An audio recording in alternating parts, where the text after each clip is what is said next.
Olá, você que nos acompanha aqui na 90.5, chegou quinta-feira, 4 da tarde, é hora de colocar a política em dia. E hoje aqui com a gente o ex-secretário de Segurança Pública do Estado, coronel da PM, Alexandre Ramalho. Nós vamos falar um pouquinho aí sobre segurança, mas principalmente sobre política, né, já que o coronel ele é pré-candidato aí ao Senado nas eleições deste ano. Boa tarde, Coronel Ramalho. Seja muito bem-vindo aqui ao estúdio da Jovem Pan News Vitória. Muito obrigada por ter aceitado o nosso convite. Boa tarde, Fabiana. Boa tarde a todos que estão nos ouvindo, assistindo e agradecer muito pela oportunidade, pelo convite formalizado. Ramalho, você passou 2 anos, né, à frente da Secretaria, praticamente 2 anos, né, à frente da Secretaria de Segurança Pública, e o senhor entrou num momento bastante delicado, né, ali no início da pandemia, quando o Estado tinha aí batido um número de 143 homicídios no mês de março de 2020, e o senhor deixou, ainda estava um número alto, 82 assassinatos, ideal que não tivesse nenhum, mas um número bem menor, né? Quais foram os principais desafios do senhor nesses 2 anos à frente dessa pasta, que é uma pasta bastante delicada? Olha, quando nós assumimos e recebemos o convite do governador, a solicitação dele foi bem clara, que nós atendêssemos todas as pautas, quer seja fossem positivas ou negativas relativas à segurança pública, mas que nós atendêssemos todas as pautas dando visibilidade ao nosso trabalho e que nós também, por ter um viés, um histórico operacional durante o período que passamos na Polícia Militar, que nós organizássemos e participássemos também de algumas operações. Você lembra muito bem, era um momento muito sensível, foi abril de 2020, iniciava-se praticamente a pandemia no Brasil, no Espírito Santo, tudo aquilo que a gente assistiu ou havia assistido mundo afora, de fato começava a acontecer aqui, com muitas mortes, com muitas pessoas queridas tendo suas vidas ceifadas. Naquele mês de março, nós chegamos, como você bem colocou, a 143 homicídios, um número bastante alto e destoando completamente do ano anterior, que foi o ano de 2019, onde o Espírito Santo, dentro do programa Estado Presente, que visa a redução dos homicídios, teve o melhor desempenho numa série histórica de 24 anos naquele período, e nós tínhamos então que buscar realmente correr com resultados. Então, nessa linha do que foi orientado pelo governador, nós partimos para o trabalho efetivamente, encarando aquela oportunidade de trabalhar na Secretaria de Segurança Pública como uma missão, um chamamento efetivo. O desafio era enorme, é uma das pastas mais cobradas pela sociedade, pela imprensa e pela própria equipe de governo e pelas comunidades, principalmente as comunidades em vulnerabilidade social, que cobram o tempo todo a presença das polícias de forma mais efetiva na tentativa de reduzir os crimes. E nesse sentido é que nós trabalhamos, assumimos a Secretaria com 28% de aumento nos números de homicídios e, graças a Deus, conseguimos entregar com 15% de redução, que tem se mantido até hoje, exatamente na data de hoje, coincide com o melhor período da série histórica em 26 anos. Então, os 2 anos de trabalho cansativo, exaustivo, de muita cobrança, de muito empenho de toda a equipe da Secretaria de Segurança Pública, eu falo a Polícia Militar, Polícia Civil, Corpo de Bombeiros, mas também a integração com as guardas municipais e as demais polícias federal e rodoviária federal, permitiu que nós chegássemos a esse bom resultado, um trabalho realmente de equipe. Uhum. Se a gente pudesse traçar um raio-x dos crimes que são cometidos no Espírito Santo, a gente pode dizer que a maior parte tem como pano de fundo o tráfico de drogas? No que concerne homicídio, sim, dentro do Plano de Estado Presente, do projeto de governo Programa Estado Presente, que visa a redução dos homicídios, nós temos a questão do tráfico de entorpecentes, numa faixa etária que nos preocupa muito, e aí a gente pode falar depois, mas o quão importante é a política pública, porque nós estamos vendo, lamentavelmente, hoje jovens de 12 a 28 anos ligados diretamente ao tráfico de entorpecentes, e são exatamente esses jovens que, por uma lamentável situação, acabam sendo cooptados pelo tráfico de entorpecentes, e quando nós fazemos as apreensões e as entrevistas, ou até mesmo as prisões dos maiores, a gente percebe a questão social totalmente afastada. Então, jovens com famílias desestruturadas, jovens sem nenhum conceito do que é sociedade, religião, do que são preceitos éticos, morais, e principalmente, né, afastados das escolas, e a pandemia agravou muito isso. Então, de fato, relacionados aos crimes do tráfico de entorpecentes, o homicídio tem uma correlação direta, e aí nós estamos falando de crimes também.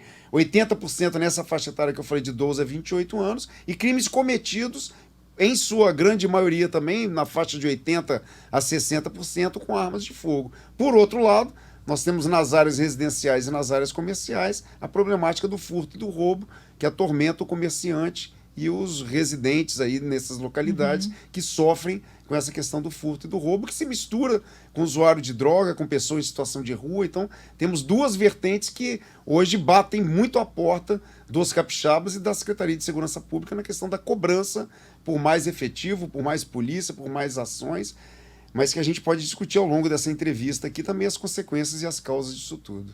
A gente pode dizer que tem facções de outros estados instaladas aqui no estado? Não diria facções de outros estados, nós temos organizações criminosas instituídas, denominadas dentro do nosso estado, que se rivalizam o tempo todo e que buscam também aumentar a sua potencialidade do poder de venda em cima do tráfico de entorpecentes. Então se rivalizam buscando pontos mais rentáveis de venda de entorpecentes. Então nós vamos ter grupos segmentados em Vitória, mas também grupos segmentados em Cariacica, segmentado no interior, e em determinado momento um vira e fala, eu vou tomar aquele ponto ali, eu vou tomar aquele local que ele está mais rentável, e vão para o confronto. Então essa rivalidade estabelecida nessa faixa etária desses jovens realmente é uma rivalidade muito violenta, e que se estabelece com a perda da vida por intermédio dos confrontos armados. Eu pergunto porque em episódios recentes teve algumas operações aqui no estado que encontraram drogas assim em cascos de navios que tinham aí como destino a Europa, né? E isso é próprio de facções que já atuam em outros estados, né? Uma organização maior. E aí colocando o Espírito Santo numa rota aí de tráfico de drogas internacional. Como que o senhor vê essa questão? Isso... A gente pode dizer que houve algum tipo de falha de política pública para que o Espírito Santo começasse a ser rota desse tráfico internacional de drogas? Não, o tráfico ele busca as oportunidades, né? Nós temos um mar aberto aí que está aberto também para essa rota de criminalidade, linkando com outros países, e você vai buscando as modalidades mais diversas, né, criminosas. Então, da mesma forma que a droga chega também muitas vezes pelas nossas fronteiras secas de países vizinhos, ela também utiliza essas facções criminosas aí sim de outros estados, utiliza o Espírito Santo como ponto de saída, tendo em vista os nossos portos, o mar aberto que eu falei que está aí de conexão com outros países. Então os criminosos vão explorar qualquer potencialidade que eles identificam de fazer a sua empresa denominada tráfico de entorpecentes prosperar. Continuando com a outra pergunta que eu esqueci, só para ser mais resolutivo, nós não percebemos aqui no estado do Espírito Santo a participação de organizações criminosas de outros estados. Nós percebemos sim as nossas organizações criminosas na faixa de gerentes aí de tráfico de entorpecentes, se comunicando com outros estados e recebendo muitas vezes a logística de arma e de droga de outros estados. Mas nós não percebemos, por exemplo, organizações do Rio de Janeiro, de São Paulo, atuando dentro do estado do Espírito Santo. Nós temos as nossas organizações intituladas localmente e que também buscam o mesmo modelo que é aplicado no Rio de Janeiro e que é aplicado em São Paulo. Daí a importância das polícias se unirem, das polícias continuarem combatendo esse tráfico de drogas. Ramalho, um outro crime que tem aumentado também no Espírito Santo é o crime de feminicídio, né? O ano de 2021, comparado a 2020, houve um aumento nesse tipo de crime de um salto de 46%, né? E por mais que se tenha avanços aí na legislação, programas para evitar, os crimes continuam acontecendo, né? O homem que não aceita a separação, ou a mulher que tenta sair de um relacionamento e não consegue, e aí acaba sendo vítima. Por que é tão difícil combater esse tipo de crime aqui no Espírito Santo? E aí eu gostaria de ouvir uma opinião pessoal do senhor. O senhor acha que o Estado, ele é perigoso para as mulheres? Eu acho que a gente vive numa sociedade brasileira machista, onde um homem encara a mulher como uma propriedade, onde um homem não permite um término de um relacionamento, onde diante de uma fala da mulher, da busca de uma outra vida longe desse parceiro, aquilo o revolta, aquilo eclode dentro dele uma crise tamanha que a primeira coisa que ele quer é eliminar aquela mulher, ou seja, dar uma surra, ou mesmo fazer com que ela perca a sua própria vida. vivemos sim numa sociedade machista, onde nós precisamos trabalhar isso. Eu vejo hoje com muita clareza, Fabiana, lá na base, sabe? Eu acho que passou da hora das escolas abordarem esse assunto com muita clareza, com muita tranquilidade. O menino tem que saber que não tem que bater na menina, que a menina não é propriedade dele, a menina tem que começar a identificar nos seus 12, 13 anos o que é um relacionamento possessivo. Às vezes a coisa não precisa começar com uma surra, com um tapa no rosto. Às vezes a coisa começa num telefone. Deixa eu ver quem te ligou. Não, esse aqui você bloqueia, esse aqui você não atende mais. Não quero que você fale mais do seu primo, não quero que você fale mais com esse amigo seu. E a menina vai aceitando aquilo, daqui a pouco ela está totalmente refém daquele relacionamento. Então nós temos que discutir isso com mais clareza. E nesse sentido eu lembro do programa da Polícia Civil também, que é o programa Homem que é Homem, que busca ressignificar esse homem. Muitas vezes o modelo que esse homem viu dentro da sua residência foi esse modelo de violência desde criança, onde por uma fala qualquer da mãe, a resposta do pai era com agressão. E ele foi vendo aquele modelo se perpetuou nele. Muitas vezes quando a gente, nesse programa da Polícia Civil, está abordando isso numa roda com psicólogos, com assistentes sociais, e com a própria delegada da mulher, a gente ouve do homem e fala, não, mas eu não cometi crime, eu só fui dar um corretivo nela. Não existe negócio de corretivo, não existe o homem querer impor a sua vontade, mas foi o modelo que ele viu. Então, esse programa da Polícia Civil do Homem que é Homem busca mudar esse conceito desse homem, trazendo para uma sociedade contemporânea, onde a mulher tem o direito de ter o relacionamento que ela quiser, tem o direito de fazer o que ela quiser, e da mesma forma eu vejo que nós precisamos logo implantar isso numa educação escolar, que a educação entre de fato com esse tema, com muita coragem, com muita verdade para os jovens. Mas vejo que é um crime muito difícil hoje de ser combatido, principalmente pela Polícia Militar, que é acionada, geralmente um crime cometido entre quatro paredes, ou na covardia, na perseguição, na espreita de uma oportunidade quando não tem ninguém perto, de fazer uma violência qualquer contra a mulher. E acredito que a educação seja o melhor caminho para a gente mudar esse conceito dentro da nossa sociedade brasileira, não só capixaba, de um machismo ainda que impera. Agora, a maioria dos assassinatos ela é cometida por arma de fogo, né, Ramalho?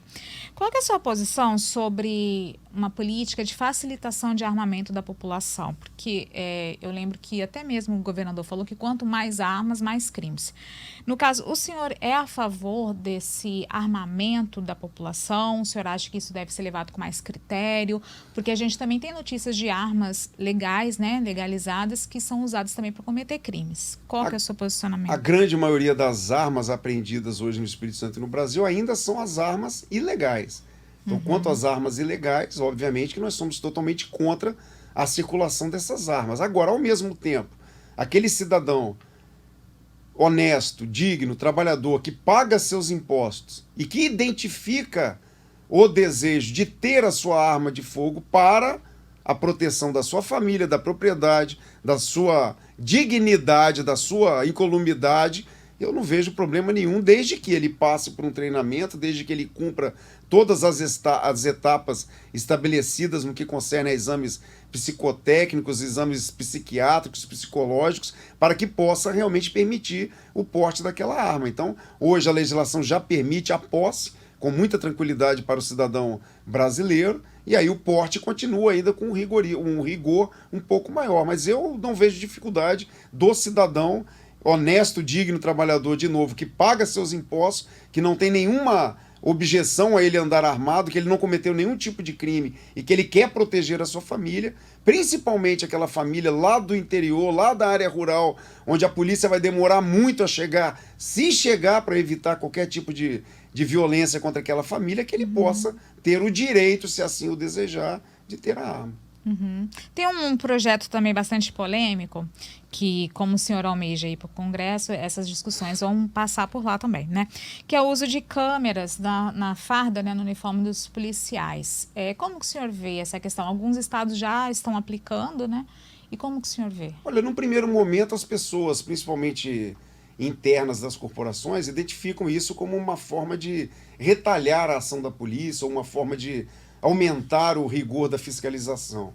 Eu quebrei esse paradigma quando eu pude visitar a Polícia Militar de São Paulo, que hoje já coloca essas câmeras nos seus policiais.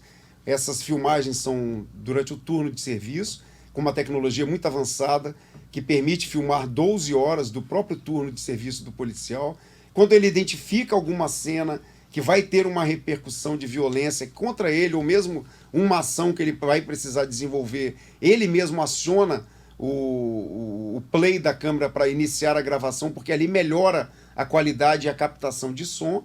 E eu vi lá assim, cenas que, se não fosse a câmera, nós não poderíamos fazer a defesa daquele policial.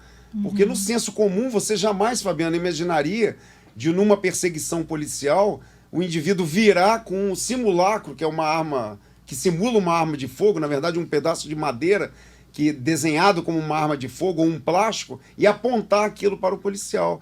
E no momento que ele apontou, o policial efetuou 2 disparos. Não fosse a câmera, a qualidade da filmagem, de você conseguir fazer quadro a quadro daquela filmagem, e nós identificarmos ali na filmagem que aquele indivíduo apontou aquele simulacro para o policial, dificilmente um promotor acreditaria nessa defesa do policial, justificando isso, porque vai falar, o cara é louco de apontar um plástico, uma madeira, mas apontou. E apontou e permitiu o revide do policial, porque o policial à distância não conseguia identificar o que era aquilo. Então eu vejo com muito bons olhos, eu não vejo dificuldade nenhuma, eu acho que isso traz uma transparência para a atuação policial, resguarda o nosso serviço, impulsiona os nossos gestores a darem melhores condições de trabalho aos nossos policiais. Então, antes de nós executarmos um disparo de arma de fogo, tem diversas outras questões do uso legal da força que antecede. Então nós temos que ter uma arma de choque, nós temos que ter uma tonfa, nós temos que ter materiais e equipamentos que permitam o policial desempenhar a sua melhor função. Eu acredito que isso disciplina a atividade policial e dá a transparência. Agora, da mesma forma que faz essa cobrança, muitas vezes só com o policial militar, nós temos que elevar essa discussão para a Polícia Federal, para a Polícia Rodoviária Federal, para muitas vezes outros segmentos também que lidam com essas questões. E aí eu acho que essa pauta deveria ser puxada diretamente pelo governo federal, inclusive criando subsídio para que os estados pudessem ter mecanismos mais fáceis de comprar essa tecnologia, que não é barata. Não basta apenas impor isso ao estado, impor ao policial de goela abaixo. Acho que tem todo um processo educacional, como eu falei que eu mudei completamente a minha visão sobre isso, mas eu acho que poderia ter, eu penso que poderia ter um apoio do governo federal para ajudar os governos estaduais na aquisição desse material. Eu vejo como importante para a atividade policial, principalmente para a defesa do policial, que lida com situações extremas, que vão desde de atravessar uma senhora à rua, passando pelo que nós falamos anteriormente da violência doméstica, até mesmo ao confronto armado, que é onde ele expõe totalmente a sua vida ao perigo para defender outra pessoa. Houve esse debate aqui no estado?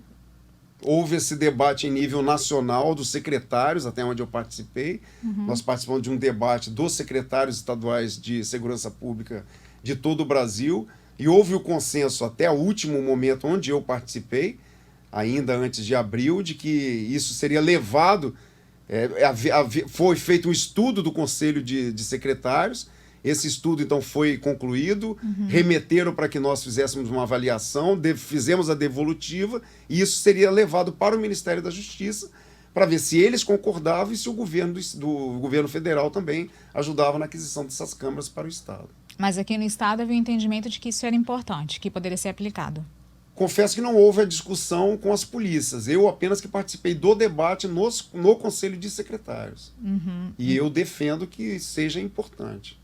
Entendi, porque a gente ficou sabendo que havia uma certa resistência aqui no estado. Como eu falei, existe essa questão da resistência por pensar que isso vai aumentar a fiscalização no policial, para pensar que isso é para colocar mais pressão em cima da atividade policial. Mas como eu disse, depois que eu tive a oportunidade de conhecer em São Paulo, eu vi o como essa ferramenta é importante para a defesa do nosso próprio policial. Estou fazendo bastante perguntas sobre a área de segurança, porque é a sua principal bandeira também. Perfeito. Aí na sua pré-campanha ao Congresso. E aí eu já também gostaria de perguntar, qual que é o principal objetivo do senhor, assim? Por que o senhor quer ir para o Senado? Olha, esses 2 últimos anos na Secretaria de Segurança Pública, e ao todo 33 anos, eu ingressei na Polícia Militar em 1989, de lá para cá eu percebi uma crescente cobrança no aparato policial, sempre por melhores respostas à população. E nesses 2 últimos anos a pressão foi violentíssima, né? Deságua tudo na Secretaria de Segurança Pública, pressão por melhores resultados, sendo cobrados pela equipe de governo, pela própria imprensa que faz o seu papel muito bem, mas principalmente pelas comunidades que sofrem com a questão do tráfico, que sofrem com o roubo, com o furto. E nas nossas análises nós podemos perceber que as nossas polícias trabalham muito, sabe? Eu posso citar para você que ano passado foram mais de 1.000 homicidas colocados atrás das grades, mais de 4.000 armas de fogo ilegais apreendidas, muitas operações para levar visibilidade, para levar inibição ao crime, resultados importantes que nós tivemos com a diminuição, por exemplo, dos homicídios. Hoje nós temos o melhor resultado numa série histórica de 26 anos, mas por mais que a gente faça, por mais que a gente se empenhe, por mais que nós nos dediquemos a diversas questões da segurança pública, parece que nada está bom. Parece que nunca tá bom, os resultados são horríveis. É você ligar a televisão, você vê toda hora furto, roubo. E quando a gente começa a analisar os dados das pessoas presas, a gente começa a olhar que essas pessoas foram presas mais de uma vez. Eu lembro da última coletiva que eu apresentei à imprensa de uma guerra do tráfico entre Ibis e Santa Mônica, e o indivíduo entra no bairro covardemente atirando em cima de uma moto para qualquer lugar, já não tinha mais o rival, o oponente identificado, atirava contra a comunidade numa cena de covardia violenta. E nós nos empenhamos muito para dar uma resposta àquela comunidade, fizemos a prisão e quando prendemos o indivíduo, nós constatamos que era um jovem de 18 anos que já tinha 22 passagens, quer seja por furto, roubo, tráfico e homicídio e porte ilegal de arma de fogo. Dessas 22 ocorrências, nenhuma delas havia se transformado ainda em processo. Ou seja, mesmo com 22 ocorrências, ele é considerado réu primário. Então aí ele pode cair de novo numa situação de voltar para as ruas. Então, isso começou a chamar muito a minha atenção. Pô, essa cobrança ela tá desleal, sabe, Fabiano? Essa cobrança ela não ocorre na mesma proporção que ocorre na Secretaria de Segurança Pública e nas polícias, ela não ocorre na mesma proporção no Poder Judiciário, ela não ocorre na mesma proporção no Ministério Público, onde estão os processos. Muitas vezes as pessoas estão sendo soltas porque não foram ainda a julgamento, e aí não pode extrapolar aquele período de 2 anos. E não vai também na mesma proporção, principalmente no Congresso Nacional, que é onde se discute a legislação penal brasileira, que é onde se discute o Código de Processo Penal brasileiro, o Código Penal brasileiro.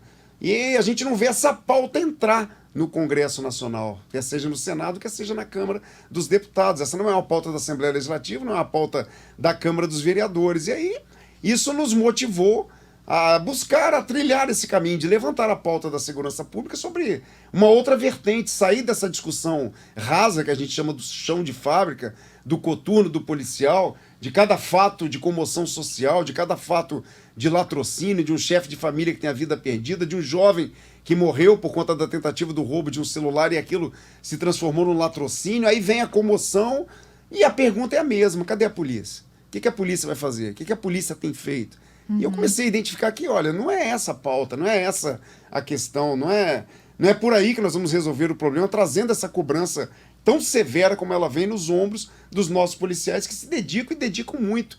Então, por isso que me motivou hoje a colocar o meu nome como pré-candidato ao Senado da República. A gente vê aqui que no Espírito Santo tem uma tradição, né? E secretários de segurança acabam entrando para a política. Tem o senhor, tem o Rodney, o Coronel Newton, o André Garcia, outros que foram para outros estados. É uma pasta que dá muito visibilidade, mas há também uma cobrança entre as forças de segurança, entre policiais, para que vocês possam ir para a política? Como é que é? Não, da minha parte não. Nunca houve essa cobrança de ninguém. Nunca ninguém tocou nesse assunto comigo. Ao mesmo tempo que ela dá essa visibilidade que você colocou, é uma visibilidade sempre muito exposta, onde nós não conseguimos capitalizar muita coisa, porque é sempre uma cobrança com imagens negativas. A pauta é sempre...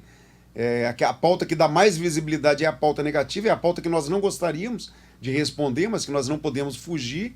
E acredito que a frustração, acredito que a cobrança, acredito que tantas questões que estão ligadas à segurança pública e que a gente não consegue realizar, quer seja prestigiando os nossos policiais, até mesmo com melhores salários, até mesmo com questões de abranger a saúde psicológica, psiquiátrica, que é muito grave isso nas nossas instituições e que isso não é tratado adequadamente. E aí, nesse sentido, sim, é que nos motiva a buscar uma outra vertente, não mais a segurança pública com as armas, não mais a segurança pública combatendo o crime. A sensação de enxugar gelo com toalha molhada é constante e aí eu penso que nós devemos enquanto operadores de segurança pública, assim como tantas outras representatividades, colocaram nosso nome à disposição para que nós possamos buscar dias melhores para a sociedade capixaba e para os nossos policiais. Ramalho, uma última perguntinha antes da gente ir para o intervalo. O senhor já atuou tanto com o governador Casagrande quanto com o ex-governador Artung. Qual que é a principal diferença entre eles com relação à área de segurança pública? Olha, eu digo que são duas personalidades importantíssimas para o Espírito Santo. O Espírito Santo não é por acaso que ocupa hoje vários rankings aí numa posição muito premiada, como o melhor ensino médio do Brasil, o estado mais transparente, o estado com nota A no Tesouro, o segundo estado em longevidade, enfim, diversas questões que nos colocam no cenário nacional numa perspectiva muito positiva para o Espírito Santo. Então são duas personalidades que lutaram muito pelo Espírito Santo e merecem todo o nosso respeito. O que eu vejo como principal diferença, principalmente no campo da segurança pública, é que o governador Renato Casagrande puxa, de fato, a pauta da segurança pública para o seu gabinete. Eu acho muito corajoso do governador Renato Casagrande estabelecer um programa de governo voltado para a segurança pública na diminuição dos homicídios. Pouquíssimos governantes, Fabiano, fazem isso, de buscar a diminuição dos homicídios, porque muita gente poderia falar quem está morrendo pessoa que está ligada ao tráfico, a pessoa que está cometendo crime. Mas o governador fez uma frase outro dia muito importante, que ele dizia: Deus não nos deu o direito de tirar a vida de ninguém. Então toda a vida nós temos que tentar preservar. E nessa linha nós temos o programa Estado Presente, que caminha no eixo policial coordenado pela Secretaria de Segurança Pública e o eixo social na Secretaria de Direitos Humanos. E o governador, pessoalmente, todas as segundas-feiras de cada mês, ele conduz a reunião do programa Estado Presente com todas as forças de segurança, Ministério Público, Poder Judiciário, OAB, Secretaria de Justiça e as polícias nas esferas estadual e federal. Então, assim, a ABIN também participa. Essa é a principal diferença, é liderar o processo da segurança pública. Investimentos muito importantes no campo da segurança pública. Para você ter ideia, nós acabamos de adquirir mais de 1.000 viaturas para a Polícia Militar, mais de 600 viaturas para a Polícia Civil. É um investimento muito importante, onde nós renovamos uma frota de 2012 e 2007. Então, assim, tem muito investimento, mais de 1 milhão de investimento na segurança pública, e eu acho que essa é a principal diferença entre os dois, puxar a pauta de segurança pública para o seu gabinete. Essa é uma virtude do governador Renato Casagrande. Bom, nós estamos falando com o ex-secretário de Segurança Pública, Coronel Alexandre Ramalho, pré-candidato ao Senado. Nós vamos para um rápido intervalo, mas não sai daí, que é rapidinho.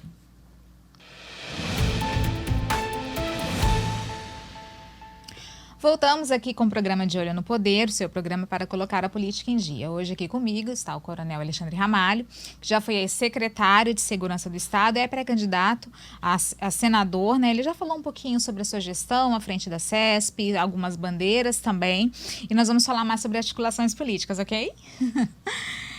Ramalho, recebi aqui recentemente também o superintendente da Polícia Federal, o delegado Eugênio Henriques, e ele falou sobre uma força-tarefa que a Polícia Federal gostaria de ter feito aí com as forças de segurança do governo do Estado. E ele disse que ele não tinha recebido retorno do Estado, né? A resposta que ele recebeu foi sobre uma cobrança por um protagonismo da Polícia Federal. Eu queria que o senhor contasse um pouquinho mais sobre esse episódio. Há algum ruído entre as forças de segurança do Estado e a Polícia Federal aqui no Espírito Santo? De forma nenhuma, né? Todo o nosso respeito à Polícia Federal, uma parceria importantíssima já definida no Estado do Espírito Santo. Mandar meu abraço para o Eugênio, é um amigo, um querido que a gente estima muito. O que aconteceu é que realmente o programa de segurança ele é estadual. Ele é coordenado, como eu te falei, dentro do programa Estado Presente, onde a gente analisa todos os dados dos índices de criminalidade do Estado, na pessoa do próprio governador Renato Casagrande. Então o que nós pedimos era que fosse estabelecido um protocolo dentro da Força-Tarefa, mas que a Força-Tarefa estivesse no guarda-chuva do programa Estado Presente. E aí fizemos a devolutiva para o doutor Eugênio, e até eu sair da secretaria nós não recebemos, porque segundo ele teria encaminhado isso para Brasília. Mas assim, independente da Força-Tarefa idealizada pela Polícia Federal, destaca a integração, né, no Espírito Santo. A gente caminha com muita tranquilidade, o exemplo disso foram as diversas operações que nós pudemos fazer com a Polícia Rodoviária Federal, com as próprias guardas municipais, motivando os guardas, mostrando para eles o quão eles são importantes nesse processo da segurança pública estadual, Polícia Militar, Polícia Civil, o próprio Corpo de Bombeiros, e sem dúvida nenhuma, numa instância mais técnica, principalmente no campo da investigação, a Polícia Federal sempre foi uma parceira das nossas instituições. Então, total respeito, somente isso que aconteceu. Nós pedimos que a Força Tarefa estivesse dentro do programa Estado Presente. Ele disse que não tinha a competência naquele momento de responder dessa forma, e aí submeteria a Brasília. Até o dia que eu saí, nós não tivemos a devolutiva. Houve também um outro episódio de um ruído, também com as Forças de Segurança do Estado e a Prefeitura de Vitória, com relação às imagens do cerco inteligente. Parece que a Polícia Civil não estava tendo acesso, a Guarda Municipal que estava comandando essa parte do acesso. Isso também foi resolvido ou há ainda um impasse?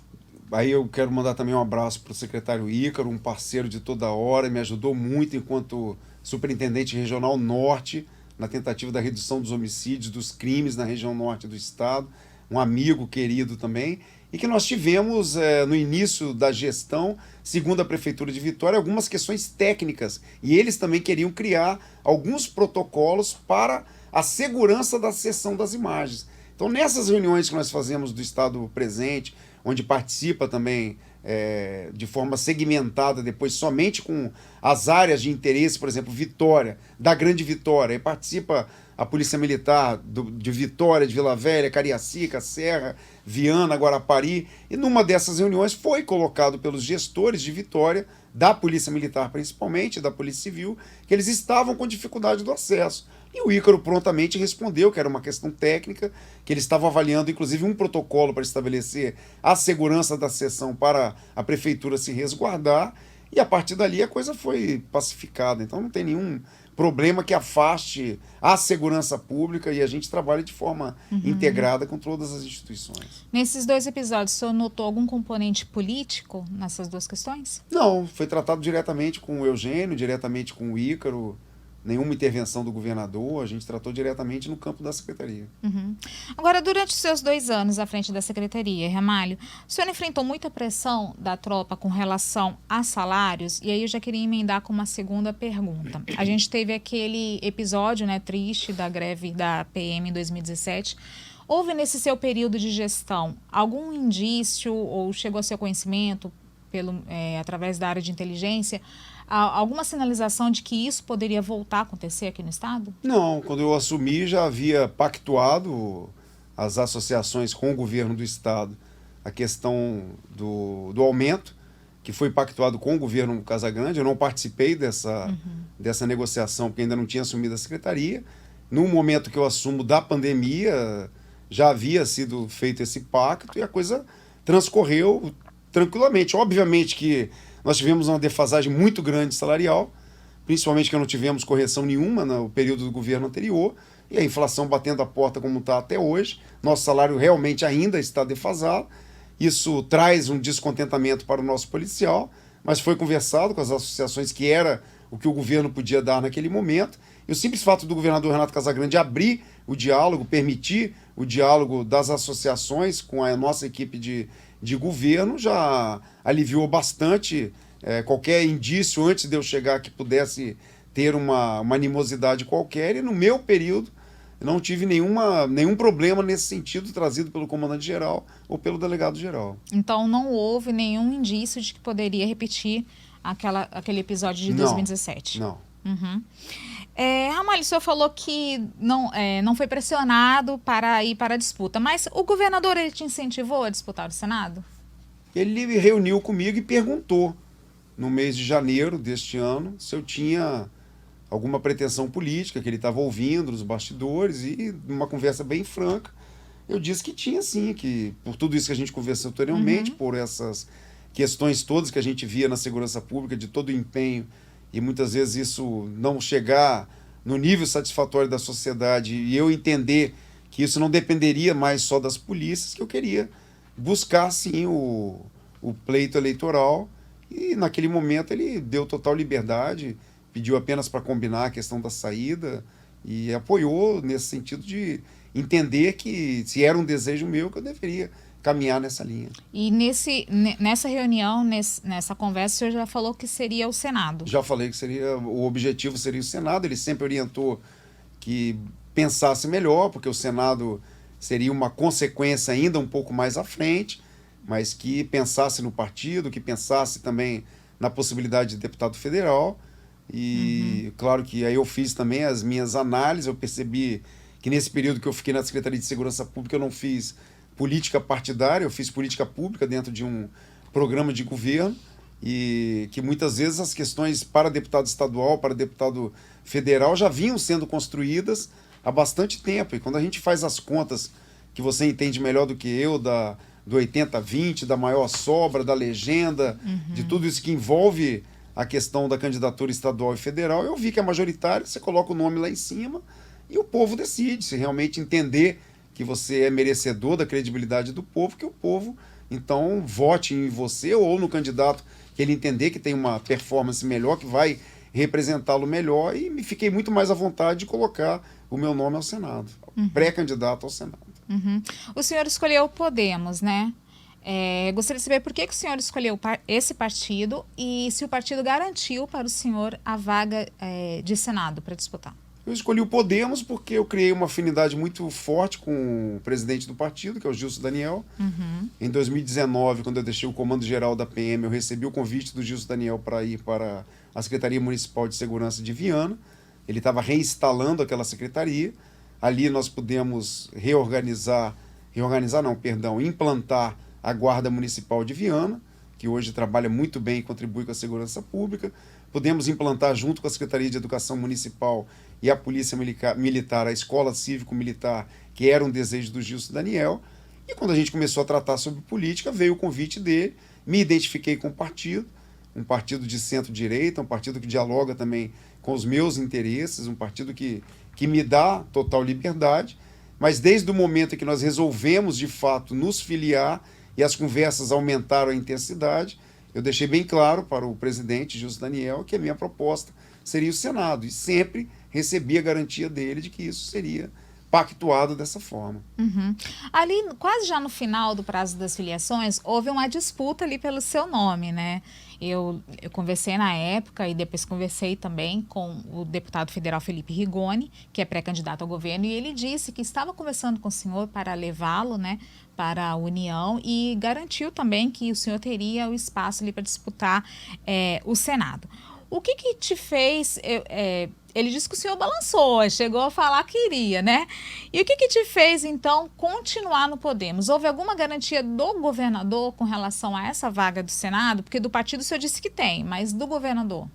Olha, o Felipe, primeiro, assim, é uma figura que me causa muita satisfação em ter conhecido, é uma pessoa que realmente merece todo o nosso respeito pela dedicação à vida política, à vida pública.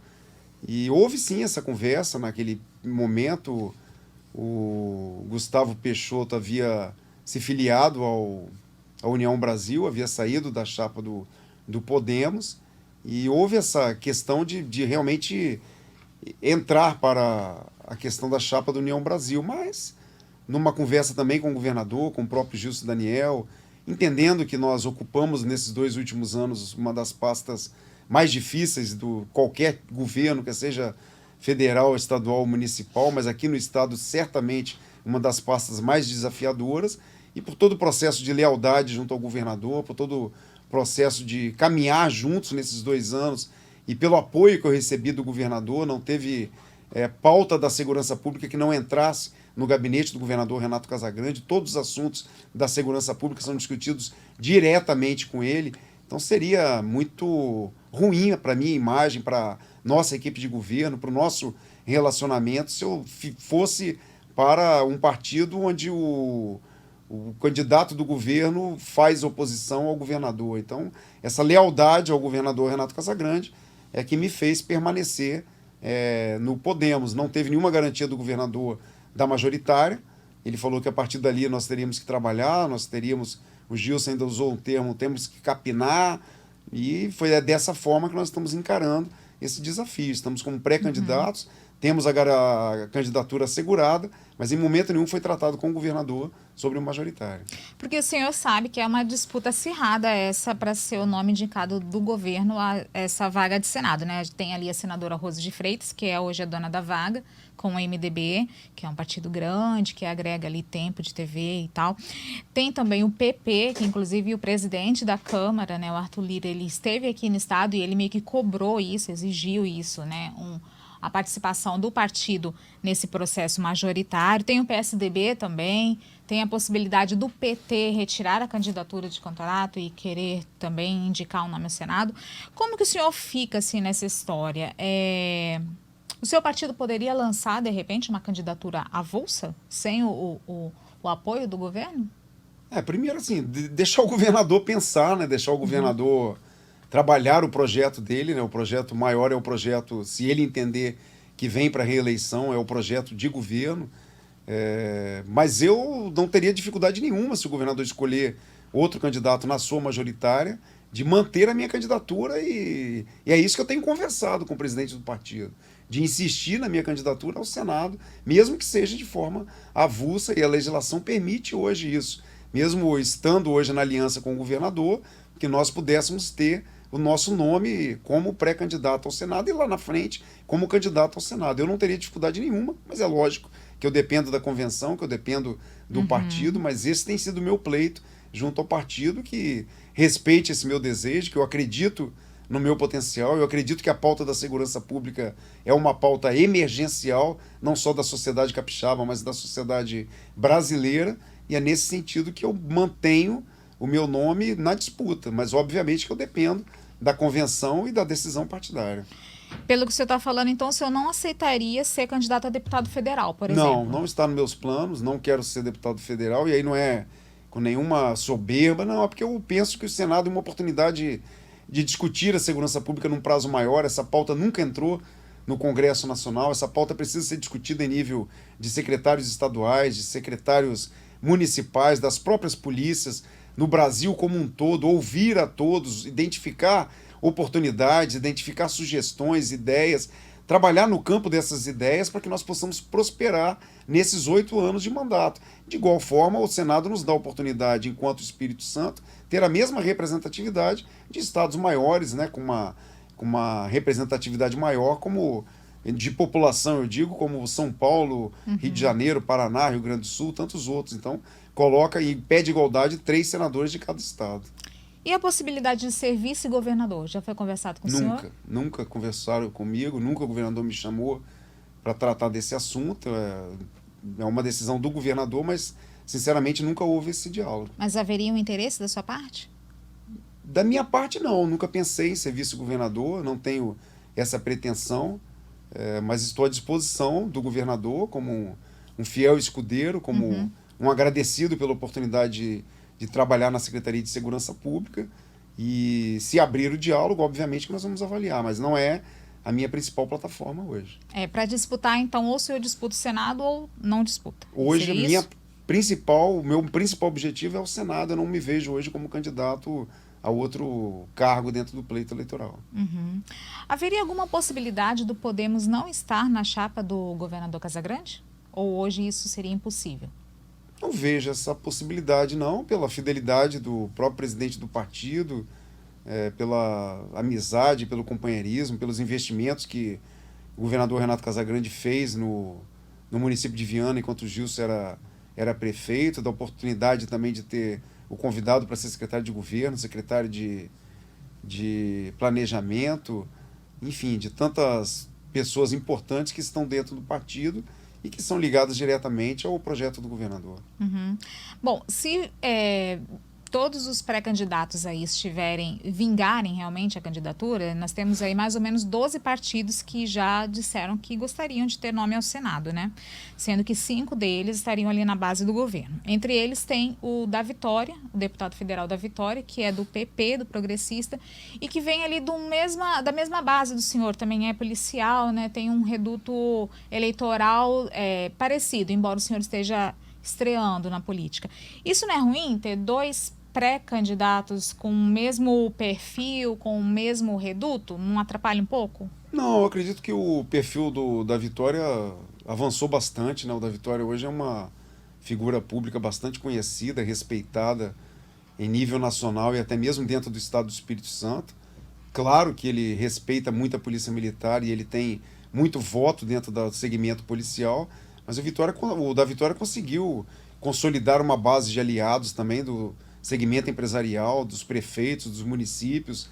É um líder de bancada, então tem uma representatividade muito importante e acredito que hoje as nossas pautas não são as mesmas. A minha pauta da segurança pública é muito forte nisso que eu passei ao longo desses 33 anos e principalmente nesses 2 últimos anos na Secretaria de Segurança Pública. O da Vitória já tem um caminhar maior na política, uma experiência maior e as nossas pautas não se conflitam. Uhum. O fato do senhor também estar aí nessa pré-campanha, disputando essa vaga de Senado com políticos já que já têm uma carreira na política, o senhor vê isso como uma vantagem por ser o novo, estreando, ou uma desvantagem, porque já tem algumas pessoas já caminhando já há algum tempo?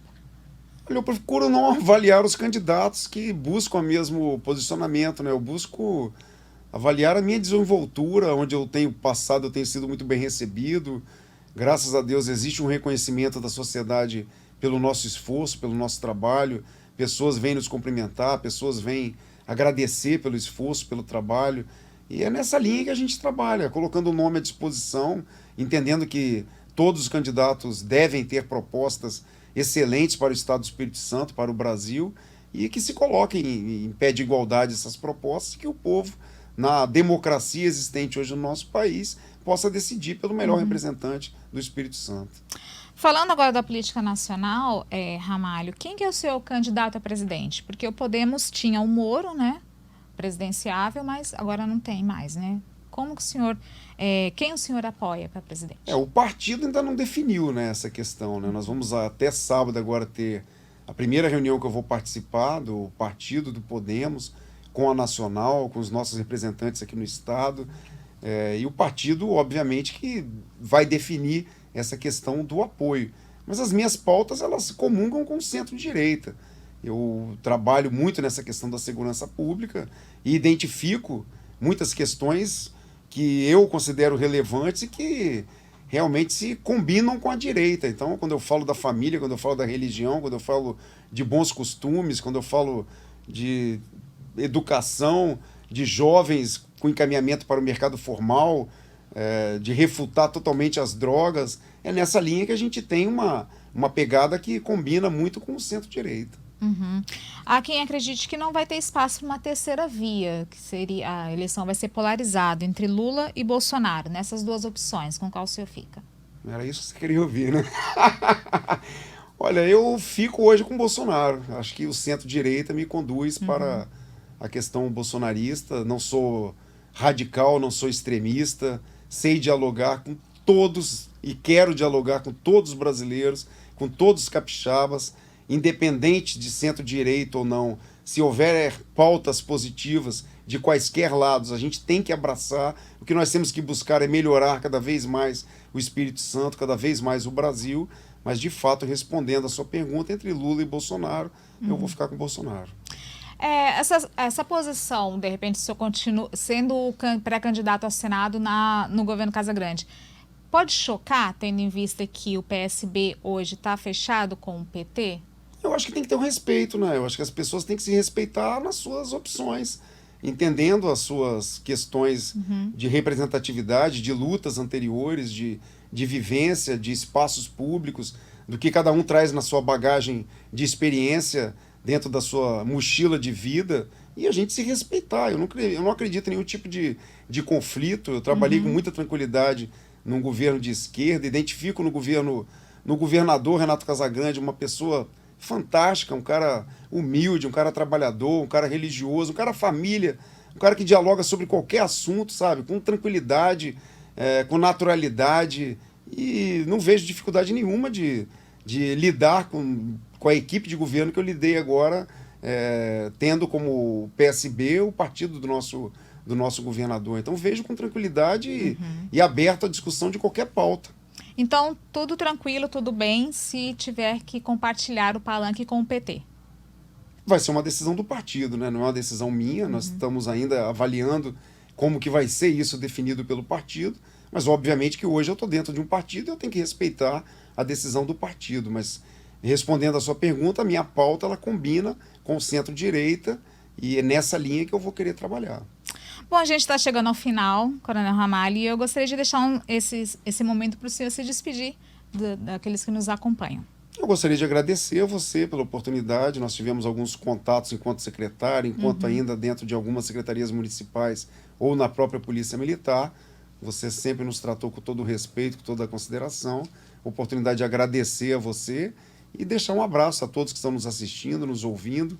Hoje, como pré-candidato nessa luta do que nós sofremos nesses 33 anos na segurança pública, acreditando que o melhor caminho para mudar algumas questões é, de fato, a política, é a agenda nacional da segurança pública que não entra no Congresso Nacional e nós precisamos discutir sobre outro viés muito além do que a polícia está fazendo, do que a polícia vai fazer. Obrigada, Ramalho. Obrigada a você que nos acompanhou em mais um programa de Olho no Poder. Gostaria até de mandar um abraço aqui para Sheila e Marcelo, que estão sempre ligadinhos, lá de Jardim da Penha, que estão sempre ligadinhos aqui na 90.5. Toda quinta nós estamos aqui para debater política, cada quinta-feira com um entrevistado, e eu quero que você fique ligadinho com a gente para acompanhar os nossos próximos programas. Até a próxima!